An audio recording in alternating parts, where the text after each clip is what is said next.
What is up, you guys? Welcome to another edition of Controversial Thoughts. As July the 4th approaches, I wanted to riff a little bit today on censorship.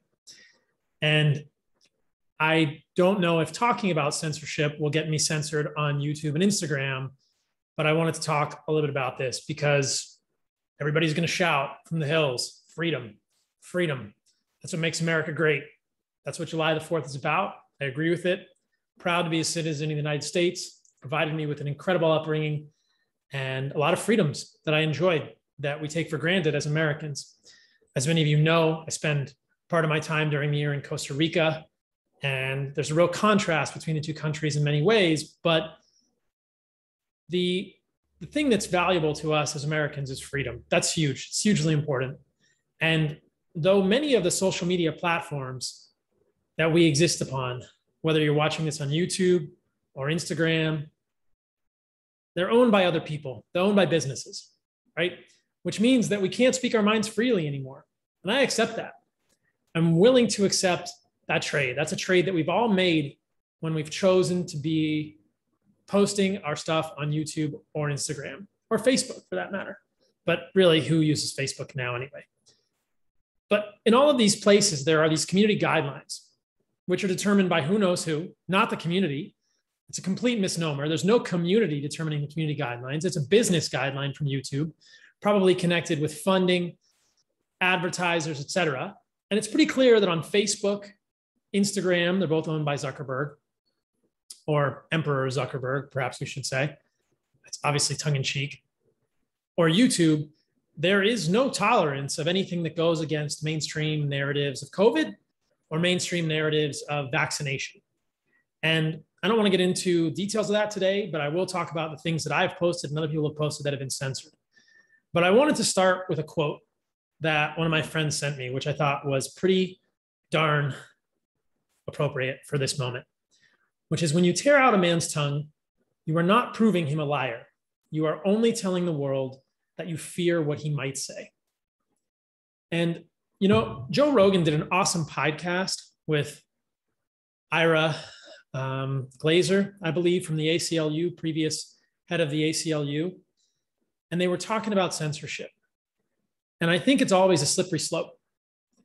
Once you've determined something is hate speech or something is racist, once you determine one person is going to be censored, they come for you next.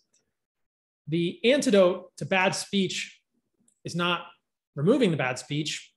It's more good speech. And so I think that if we really believe in freedom of speech, we can't censor anything. This gets into deeper conversations about hate speech, racist speech, violence inciting speech, but I think it's all a very slippery slope.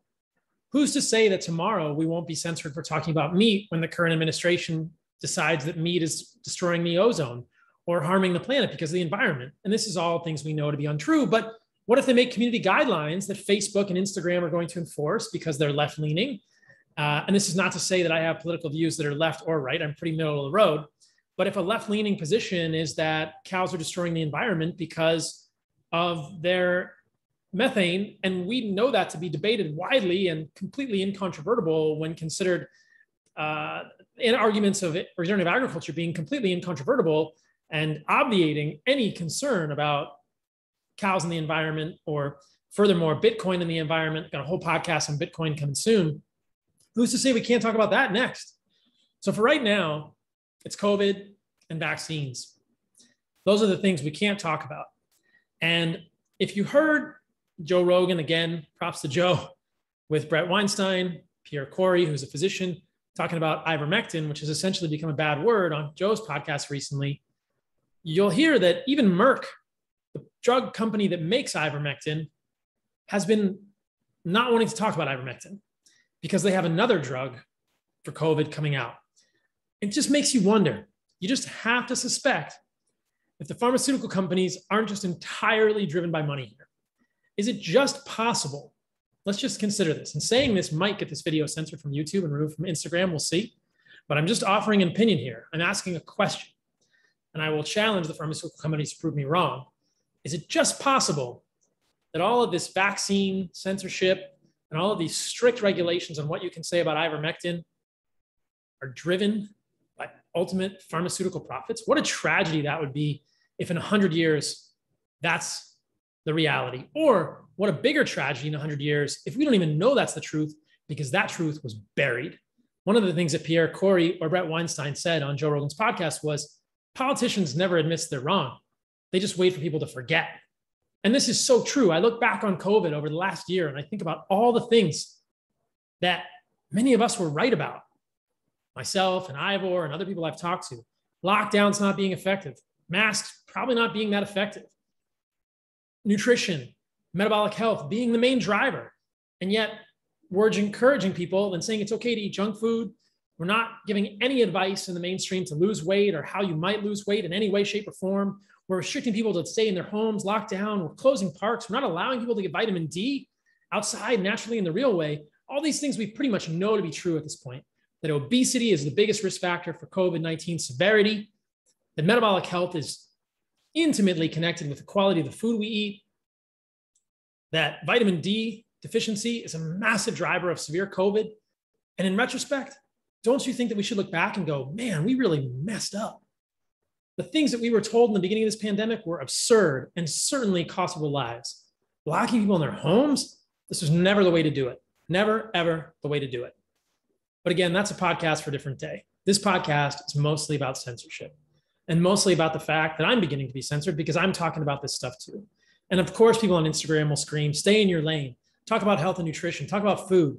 To them, I say, go fuck yourself. You know, I'm not going to stay in my lane.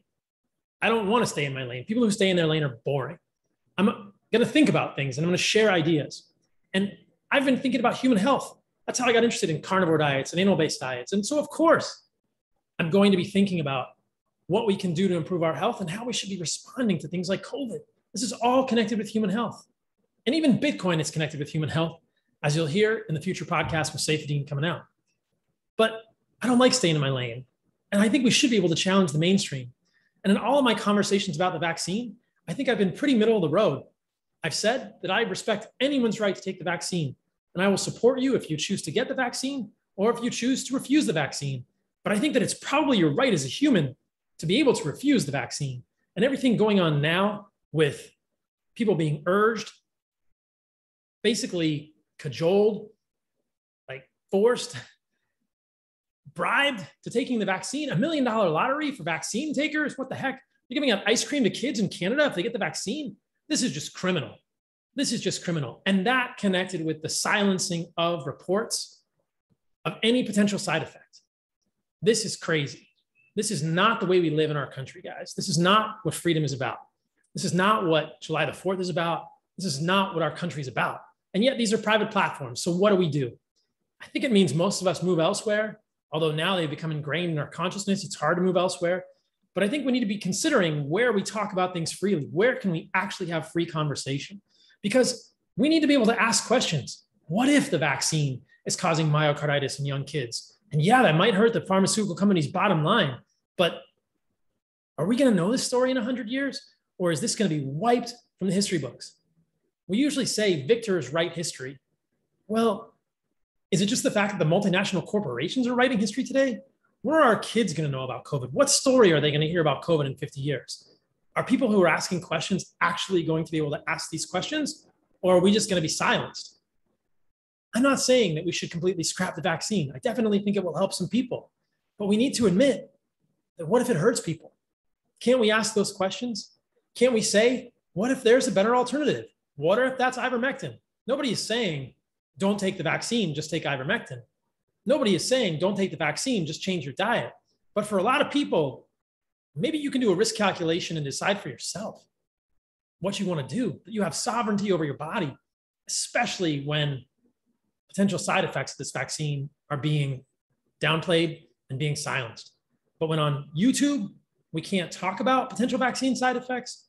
When on Instagram, we can't talk about the fact that maybe it has side effects, or maybe there's other drugs that might be safer, that might be worth considering, maybe because they affect the pharmaceutical company's bottom line. Shouldn't we be able to ask questions about this? Again, these are private platforms. They can do what they want, but it makes me wonder who is writing community guidelines? Who are we supporting by being on these platforms? It's just crazy. I don't know if my YouTube is going to get a strike for this. I've already got 1 or 2 from a previous podcast that I did with Ben Lynch talking about glutathione and COVID. That one got struck down by YouTube. I'm not allowed to talk about that on YouTube. Maybe now I can. We'll see. I've got at least 2 strikes on Instagram for talking about vitamin D and COVID and saying that I was going to make a personal choice regarding the COVID vaccination.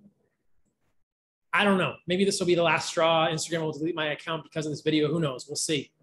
I don't think they should, because I'm not really saying anything that's crazy. I'm not inciting violence. I'm just asking questions. Doesn't everyone want that? Doesn't everyone want us to be able to ask questions? To be able to actually rationally arrive at a decision? It's scary. Why is there so much fear around vaccine hesitancy? Why are we not allowed to think for ourselves? And yes, it's completely possible that through all of this, we will do our due diligence, right? We will do these things that are so important. And we may decide, hey, you know what? The vaccine really is safe. The vaccine really is helping people. But we have to be able to ask those questions. We must. We must. And if voices like mine and others are silenced, it's a scary world. But not necessarily, because there are other platforms we can go to. Instagram doesn't rule the world. Facebook doesn't rule the world. YouTube doesn't rule the world. It just requires a little bit of inertia on all of our parts to migrate to platforms, hopefully funded by cryptocurrencies or something like Bitcoin, which allows these platforms to exist. I know Twitter is talking about something called Blue Sky, which is going to have no advertisers and no censorship. We'll see if it happens. We need something like that for YouTube. We need something to replace Instagram.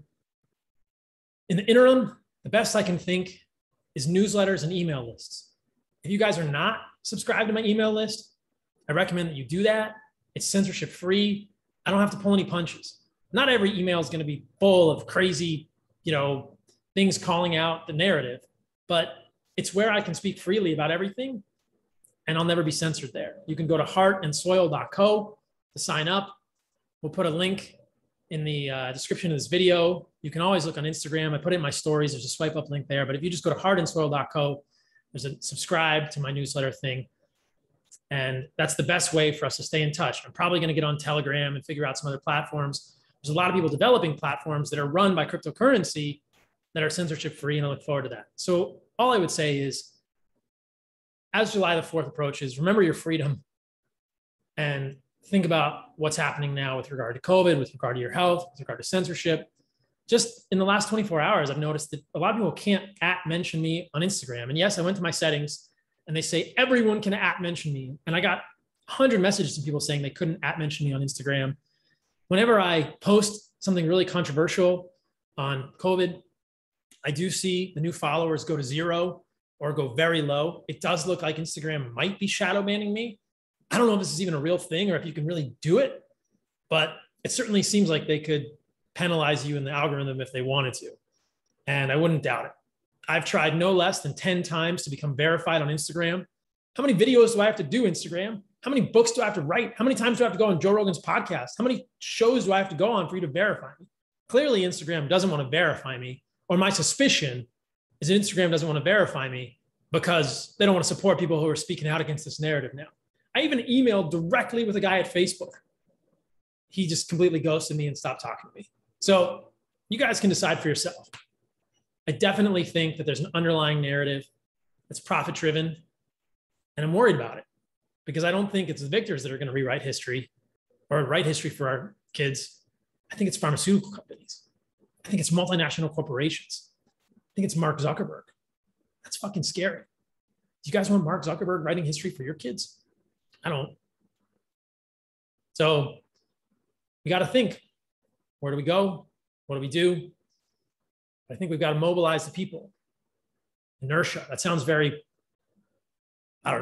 passe or prosaic or something, but I didn't mean it quite that intensely. But I think we're going to have to create some inertia and get people onto better platforms that are easy for people to use without censorship, because I don't fucking want Mark Zuckerberg writing history. So anyway, those are my thoughts on censorship, guys. Stay radical.